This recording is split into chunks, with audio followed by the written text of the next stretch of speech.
اب غور کیجیے، جب اس بات کی تنقید ہو گئی کہ امام حسین کی شہادت حضور اکرم صلی اللہ علیہ وآلہ وسلم کے لیے ہے، تو آئیے قرآن کریم کی جن آیات کو سرنامہ سخن کی حیثیت سے تلاوت کرنے کا شرف حاصل ہوا، اس میں خلاق کائنات ارشاد فرماتا ہے، سب سے پہلے اللہ عز و جل تحویل قبلہ کا ذکر کرتا ہے کہ اللہ عز و جل نے اپنے محبوب کے لیے قبلہ بدل دیا، محبوب کے لیے قبلہ بدل دیا، فلاں فلاں سے اتنا پیار کرتا ہے کہ اپنے محبوب کے پیار میں قبلہ ہی بدل دے۔ اب یہ حقیقت پر مبنی تو بات نہیں ہے کہ اب محبوب جس سے آپ پیار کرتے ہیں، لیکن رب فرما رہے محبوب یہ دنیا والوں کی مثال ہے، رب قبلے بدل دیا کرتا ہے۔ فَلَنُوَلِّيَنَّكَ قِبْلَةً تَرْضَاهَا، محبوب ہم تیرا چہرہ پھیر دیں گے۔ قبلتن نکرہ ہے، قبلتن کیا ہے؟ نکرہ ہے۔ اب کعبہ معرفہ ہے، اور معرفہ کی تعبیر نکرہ سے نہیں کی جاتی، اور نکرہ جب سیاق کلام میں ہو تو اس کے بعد اگر ترضاها یہ فعل ہے جو نکرہ ہے، فعل مضارع نکرہ ہے، اب قبلتن نکرہ ہے، یہ بھی نکرہ ہے، تو جملہ یہ مرکب توصیفی بنا۔ اس کا معنی کیا ہوا کہ اللہ عز و جل ارشاد فرما رہا ہے القبلۃ نہیں فرمایا، کیونکہ کعبہ معرفہ ہے، قبلتن نکرہ ہے، اور معرفہ کی تعبیر نکرہ سے نہیں کی جاتی، یعنی اللہ ارشاد فرما رہا ہے محبوب لوگ یہ نہ سمجھیں کہ محبوب کے پیار میں محبوب کے لیے مکے والے کعبے کو محبوب کا قبلہ بنا دوں گا، یعنی اگر محبوب چاہے گا، اگر محبوب کے دل میں تمنا ہوگی کہ اللہ محبوب کے لیے مکے والے کعبہ کو قبلہ بنا دے، فرمایا نہیں ایسا نہیں ہے، اگر تو نے چاہا کہ مکے والا قبلہ کعبہ بن جائے تو مکے والا ہی بنے گا، ایسا نہیں ہے کہ کہیں اور تیری چاہت پیدا ہو گئی تو اس کو قبلہ نہیں بناؤں گا، فرمایا اسی لیے ناکرہ رکھا ہے تاکہ لوگ سمجھ جائیں کہ محبوب تو جس مقام کو قبلہ بنانا چاہتا ہے، تو جس مقام کو قبلہ بنانا چاہتا ہے، محبوب ادھر تیرے دل میں تمنا پیدا ہوگی کہ کس مقام کو اللہ قبلہ بنا دے، فرمایا محبوب ادھر تیری زلف، ادھر تیرے گیسو رخ بدلیں گے، ادھر تیرے گیسو پھریں گے، ادھر اللہ قبلہ پھیر دے گا، قبلہ پھیر دے گا۔ ایسا نہیں ہے کہ فقط مکہ والا قبلہ، قبلتن فرمایا ترضاها، محبوب جہاں تو راضی ہے رب اس کو قبلہ بنا دے گا۔ تو پہلے تحویل قبلہ کا ذکر ہے، قبلہ کے بدلنے کا ذکر ہے۔ اب دیکھیے اس کے فوراً بعد اب لوگ بڑے حیران تھے، متعجب تھے کہ یہ کیسے ہو گیا کہ قبلہ ہی بدل دیا، تعجب تھا نا کہ قبلہ ہی بدل دیا، محبوب کے پیار میں قبلہ بدل دیا۔ اب فوراً بعد ارشاد فرماتا ہے کما ارسلنا فیکم رسولا منکم یتلو علیکم آیاتنا ویزکیکم ویعلمکم الکتاب والحکمہ ویعلمکم ما لم تکونوا تعلمون۔ اللہ ارشاد فرماتا ہے کما تشبیہ کے لیے آتا ہے، تم اس بات پر حیران ہو، اب رب بتا رہا ہوں، لنک بتا رہا ہوں اور کربلا کی طرف آ رہا ہوں، لنک بتا رہا ہوں۔ دیکھیے پہلے فرمایا تحویل قبلہ کا ذکر ہے، قبلہ کے بدلنے کا ذکر ہے، اس کے فوراً بعد کما ارسلنا محبوب دینے کا ذکر ہے کہ میں نے اپنا محبوب تمہیں دے دیا، کما ارسلنا جس طرح دیا۔ اب کما کیا ہے؟ یہ تشبیہ کے لیے آتا ہے، کما کس کے لیے آتا ہے؟ تشبیہ کے لیے، جس طرح، یعنی تم حیران ہو، تم اس بات پر حیران ہو کہ اللہ نے قبلہ بدل دیا، کس طرح بدل دیا؟ اب کما کا لکھ دیکھو، کما جس طرح، تم کہتے ہو قبلہ کس طرح بدل دیا، کہا جس طرح محبوب دے دیا۔ قبلہ بدلنا بڑی بات ہے یا محبوب دینا بڑی بات ہے؟ بھائی کبھی کوئی کسی کو اپنا محبوب دیتا ہے؟ کسی سے پیار ہو جائے تو اب اپنا محبوب کسی کو دو گے؟ بھائی دینا تو بڑی بات ہے، کوئی کسی دوسرے کو اپنا محبوب دکھاتا بھی نہیں ہے، چھپاتا ہے کہ کوئی میرا محبوب دیکھے نہ، محبوب کو چھپاتے ہیں۔ جس سے پیار ہو جائے انسان کہتا ہے کوئی اسے نہ دیکھے، یہ کسی کو نہ دیکھے، یہ مجھے دیکھے میں اسے دیکھوں۔ آن بسو مورے نینن میں اکھیاں بند کر لوں، نہ میں دیکھوں غیر کی جانب، نہ توہے دیکھن دوں۔ Oh beloved, come and reside in my eyes, come and live in my eyes. Why do you want your beloved to come and live in your eyes? So I can close my eyes. Oh lover, why do you want to close your eyes? I want my beloved to come and live in my eyes, and I want to close my eyes so my beloved can see none other than me and I can see none other than my beloved. جب پیار ہو جاتا ہے کسی سے، محبت ہو جاتی ہے کسی سے، تو انسان کسی اور کو دیکھنا نہیں چاہتا، انسان کہتا ہے زندگی جائے، جسم جائے، سب کچھ برباد ہو جائے، دو نین سلامت رہیں، میری دو آنکھیں سلامت رہیں، دو آنکھیں سلامت رہیں، تاکہ میں محبوب کو دیکھتا رہوں۔ کاگا مورا سب تن کھائیو، چن چن کھائیو ماس، پر دو نین مورے نہ کھائیو، مہے پیا ملن کی آس، مہے پیا ملن کی آس۔ کاگا سب کچھ کھا جاؤ، جسم کھا لو، آنکھیں نہیں کھانا، کیونکہ ان آنکھوں سے محبوب کا جلوہ دیکھتا ہوں، ان آنکھوں سے محبوب کا دیدار کرتا ہوں۔ تو میں عرض کر رہا تھا کہ اللہ نے محبوب دے دیا، تو اللہ ارشاد فرما رہا ہے کما ارسلنا، تم اس بات پر متعجب ہو، اس بات پر حیران ہو کہ قبلہ بدل دیا؟ کہا نہیں، اس سے بڑی بات دیکھو، ہم نے تو اپنا محبوب دے دیا ہے۔ اب سوال ہی پیدا ہوتا ہے، اس کے فوراً بعد ذکر کا بیان آ گیا، فاذکرونی اذکرکم۔ اب ذکر کا کیا تعلق ہے؟ تو جب انسان کسی کو اپنا محبوب دیتا ہے، کوئی پیاری چیز دیتا ہے، کسی کو آپ تحفہ دیتے ہیں تو کیا کہتے ہیں؟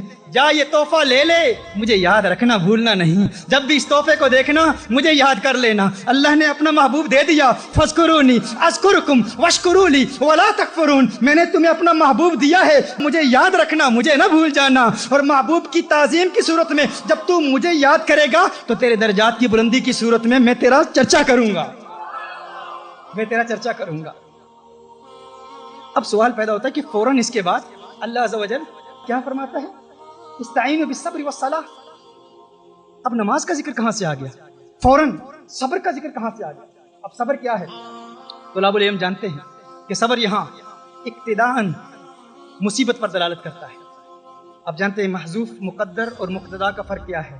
یہاں شریعت کا تقاضا بھی ہے، لغت کا تقاضا بھی ہے، عقل کا تقاضا بھی ہے کہ یہاں مصیبت مقتدا ہو، یعنی صبر اسی وقت کیا جاتا ہے جب مصیبت آتی ہے، جب مصیبت آتی ہے تو صبر کیا جاتا ہے۔ یعنی گویا اللہ ارشاد فرما رہا ہے کہ جب میں نے تمہیں اپنا محبوب دے دیا، میرا محبوب ملے گا، تجھے اللہ یاد آئے گا، اللہ کا ذکر تو کرے گا، لیکن یاد رکھنا اس ذکر میں پھر مصیبتیں بھی آئیں گی، تکلیفیں بھی آئیں گی، اس ذکر میں پھر تکلیفیں بھی آئیں گی۔ فرمایا جب یہ تکلیفیں آئیں گی، مصیبتیں آئیں گی، استعینوا بالصبر والصلاۃ، پھر صبر سے مدد طلب کرنا اور نماز سے مدد طلب کرنا، صبر سے مدد حاصل کرنا اور نماز سے مدد حاصل کرنا۔ پھر اس کے فوراً بعد ارشاد فرمایا وَلَا تَقُولُوا لِمَنْ يُقْتَلُ فِي سَبِيلِ اللَّهِ أَمْوَاتٌ۔ اب یہاں پر شہداء کا ذکر کیوں آ گیا کہ جو اللہ کی راہ میں قتل کیے جائیں انہیں مردہ نہ کہو؟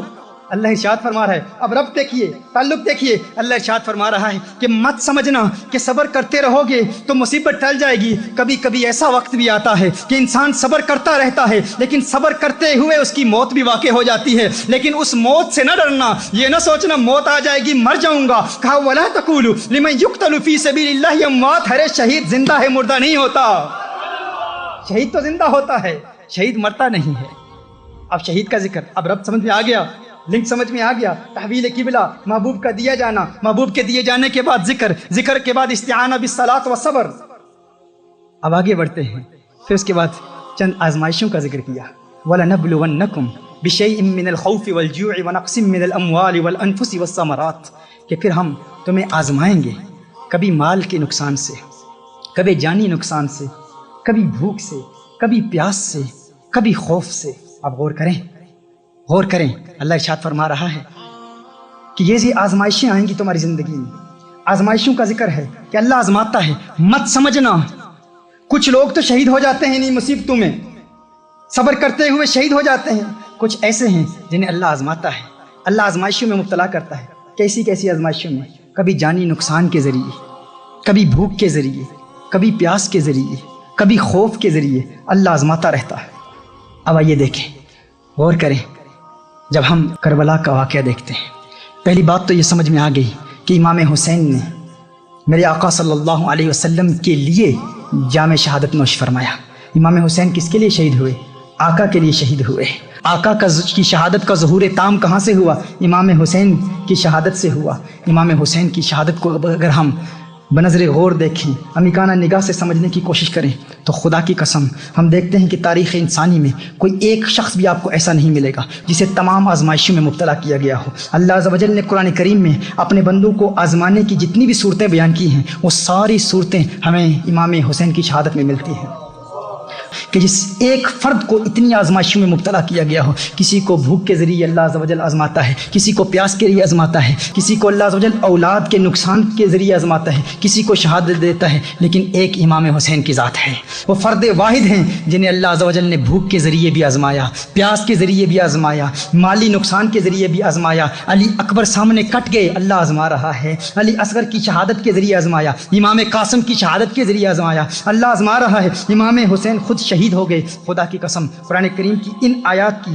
تفسیر جب میں پڑھتا ہوں، ان آیات پر غور کرتا ہوں اور ربط بین الآیات کو دیکھتا ہوں، کبھی کبھی جب دل میں آتا ہے کہ تفسیر کی کتاب اٹھاؤں، تفسیر کی کتاب اٹھانے کے لیے ہاتھ بڑھاتا ہوں تو ہاتھ رک جاتا ہے، ایک آواز آتی ہے، تفسیر کی کتابیں اٹھانے کی ضرورت ہی نہیں، ان آیات کو دیکھ اور امام حسین کی ذات کو دیکھ، امام حسین کی شہادت کو دیکھ۔ رب کعبہ کی قسم امام حسین کی ذات از خود قرآن کریم کی ان آیات کی چلتی پھرتی تفسیر نظر آتی ہے۔ The martyrdom of Imam Hussein, sacrifices of Imam Hussein, the entire life of Imam Hussein. It seems as if Imam Hussein himself is a walking, talking tafsir of these verses of the Quran. He himself is a commentary of these Quranic verses. His zat, his martyrdom, his sacrifice itself is a tafsir of these Quranic verses. یہ میرے امام کا مقام ہے, یہ میرے امام کا مقام ہے. خدا کی قسم, اللہ عز و جل نے جو امام کو مقام دیا کہ قرآن میں آزمانے کی جتنی صورتیں اللہ نے قرآن میں بیان فرمائی ہیں وہ ساری امام حسین کی شہادت میں مجتمع نظر آتی ہیں. وہ اس لیے کیونکہ امام حسین کی شہادت رسالت مآب صلی اللہ علیہ وآلہ وسلم کی شہادت کا ظہور ہے, اور کوئی ایک آزمائش بھی باقی رہتی تو میری آقا صلی اللہ علیہ وسلم کی شہادت کا ظہور تام نہ ہوتا. یہ آقا صلی اللہ علیہ وسلم کی شہادت کا ظہور ہے. اسی لیے میں کہتا ہوں کہ میرا امام حسین یہ وہ در یکتا ہیں کہ خدا کی قسم پوری کائنات میں یہ ایک ہی نگینہ ہے امام حسین, ان جیسا کوئی دوسرا نہیں ہے. یہی وہ مجاہد ہے, یہی وہ مرد کلندر ہے کہ جس نے میدان میں یزید جیسی طاقت کو للکارا. دلاوروں میں فرد ہے یہ کیسا شیر مرد ہے, دلاوروں میں فرد ہے یہ کیسا شیر مرد ہے کہ جس کے دبدبے سے دشمنوں کا رنگ زرد ہے. دلاوروں میں فرد ہے یہ کیسا شیر مرد ہے کہ جس کے دبدبے سے دشمنوں کا رنگ زرد ہے. یہ بالیقین حسین ہے, یہ بالیقین حسین ہے, یہ بالیقین حسین ہے. نبی کا نور عین ہے جبھی تو اس کے سامنے یہ فوج گرد برد ہے, جبھی تو اس کے سامنے یہ فوج گرد برد ہے.